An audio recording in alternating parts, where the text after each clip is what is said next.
రైతు సోదరులకు స్వాగతం. వాయు గండం గడిచింది. బంగాళాఖాతంలో ఏర్పడిన అల్పపీడనం వాయుగుండంగా మారిన విషయం అందరికీ తెలిసిందే. ఒడిశాలోని గోపాల్పూర్ వద్ద వాయుగుండం తీరాన్ని దాటింది. ఆ తర్వాత బలహీన పడుతూ ఛత్తీస్గఢ్ వైపుగా ప్రయాణం సాగిస్తుంది.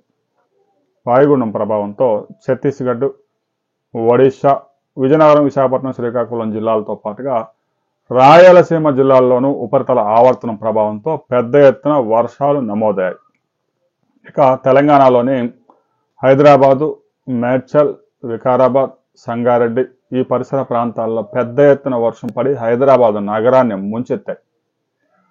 60 సంవత్సరాల్లో ఎన్నడూ లేని విధంగా ఉస్మాన్ సాగర్, హిమాయత్ సాగర్కి వరద చేరింది. 40,000 క్యూసెక్కుల వరదని మూసీ నదిలోకి వదిలారు. మూసీ నది పరిసర ప్రాంతాల్లోని 4,000 కాలనీలు నీట మునిగాయి. మహాత్మాగాంధీ బస్ స్టేషన్ నిర్మించిన తర్వాత మొదటిసారిగా నీటిలో మునిగిపోయింది. మూసీ నదిపై నిర్మించిన అనేక బ్రిడ్జిలు మొత్తం నీటిలో మునిగిపోయాయి. హైదరాబాద్ నగరం 40 సంవత్సరాల్లో ఎన్నడూ చూడని వరదల్ని చవిచూస్తా ఉంది. ఇక చాలా మంది వైసీపీ నేతలు అమరావతి రాజధాని మునిగిపోతుందని గగ్గోలు పెడుతూ ఉంటారు. మరి హైదరాబాదులో ఉంటున్న వైసీపీ నాయకులు హైదరాబాద్ నగరంలో వరదల మీద కూడా మాట్లాడాలి.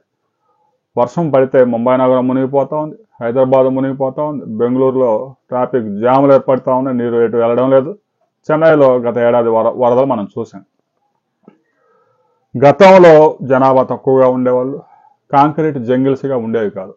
దీంతో వర్షం పడగానే చెరువుల్లోకి వెళ్ళిపోయి వరద ఉండేది కాదు. ప్రస్తుతం మనం ఇక వాతావరణం వీడియోలోకి వస్తే, రాబోయే 48 గంటల పాటు ఆంధ్రప్రదేశ్లోని విజయనగరం, విశాఖపట్నం, శ్రీకాకుళం జిల్లాలు, ఉభయ గోదావరి, కృష్ణా, గుంటూరు జిల్లాల్లో మోస్తరు వర్షాలు చాలా ప్రాంతాల్లో నమోదయ్యే అవకాశం ఉంది. అక్కడక్కడ మాత్రమే భారీ వర్షాలు కురిసే అవకాశం ఉంది. ఇక చిత్తూరు, అనంతపురం, కడప, కర్నూలు జిల్లాల్లో చాలా ప్రాంతాల్లో మోస్తరు వర్షాలు, కర్నూలు, కడప జిల్లాల్లో కొన్ని ప్రాంతాల్లో భారీ నుంచి అతి భారీ వర్షాలు నమోదయ్యే అవకాశం ఉంది.